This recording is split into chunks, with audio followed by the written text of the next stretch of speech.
చివరిసారిగా చంద్రబాబు నాయుడు గారిని మరొక ఆఖరి రిక్వెస్ట్గా ఎన్టీఆర్ జయంతిని ప్రభుత్వ పరంగా చేయమని చెప్పి, ఎందుకంటే నేను మీతో 16 సంవత్సరాలుగా ట్రావెల్ చేస్తున్నాను. నేటి వరకు కూడా ఏ రోజు కూడా నాకు ఇది కావాలని చెప్పి రాలే.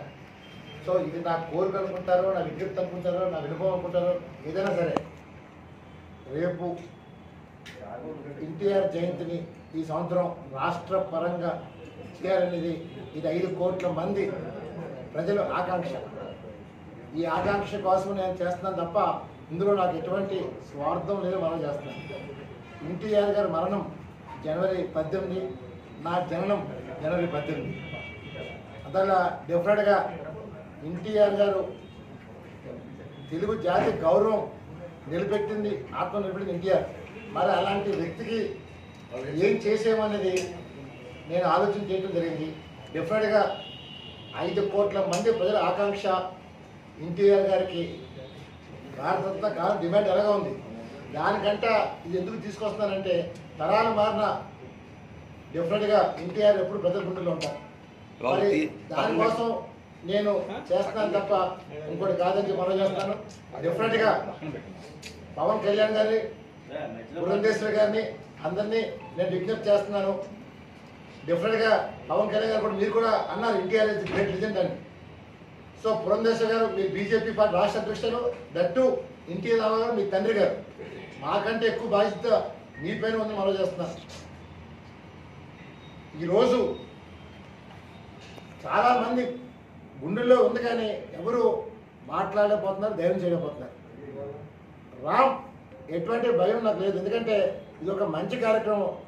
డెఫినెట్గా చంద్రబాబు నాయుడు ఈసారి మహానాడు కడపలో చేస్తున్నారు. First time in the history of Telugu Desam party కడపలో చేయటం అనేది.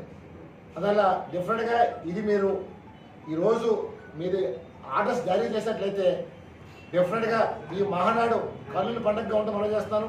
డెఫినెట్గా ఎన్టీ రామారావు గారిని చరిత్ర స్థాయిలో మీరు చేసి దానికి వస్తుంది. ఒకటే కోరుతున్నాను చంద్రబాబు గారిని, ఎందుకంటే it is a request to the CM of Andhra Pradesh to give orders and implement this NTR జయంతి ప్రభుత్వ పరంగా. ఇది ప్రతి ఒక్కరు కూడా ఖండాల్లో దేశ విదేశాలు కూడా అందరూ కూడా ఆకర్షిస్తున్నారు. డెఫినెట్గా ఇది మీరు ఇవ్వండి. డెఫినెట్గా ఆంధ్రప్రదేశ్ ఒక దసరా, దీపావళి అన్నీ కలిసి మొత్తం యావత్తు ఆంధ్రప్రదేశ్ ఇల్లు ఇంటిగా పండగ ఉంటూ మనం చేస్తారు.